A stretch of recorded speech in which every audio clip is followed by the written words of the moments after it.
Your ex is much more likely to choose you over the new person that they're talking to if you're demonstrating this one thing.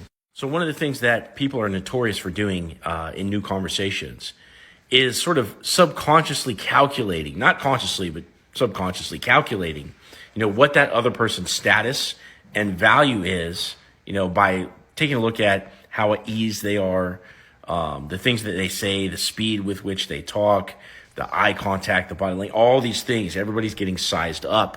And with the prospect of a new relationship or sex or companionship, a lot of people get really eager and they start trying too hard in these scenarios because it's not an everyday thing to meet somebody that you're into that also is into you. And this is why you have to be really, really patient when you're talking to somebody new. But most people don't have any kind of strength or emotional discipline. And if you have years of history with your ex and they mean a lot to you and you're watching these kind of videos, you're going to be willing to exercise a little bit of patience and emotional strength, whereas the new person is just going to follow their feelings and ultimately probably try too hard and blow that situation out of the water.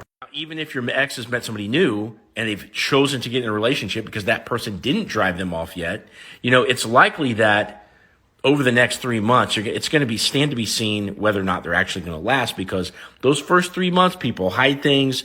They're hooked on the chemicals that the body gives you from a new relationship. And, not everybody's willing to communicate, cooperate, and work on their problems.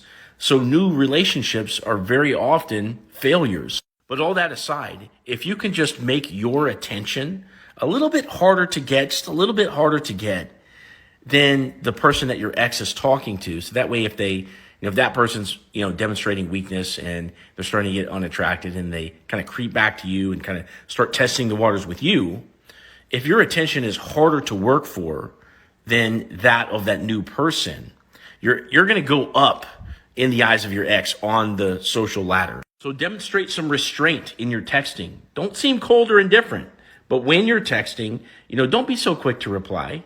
Don't send big text bubbles, bigger than theirs every single time. Let that person initiate the text and simply respond from there as they're asking for your attention.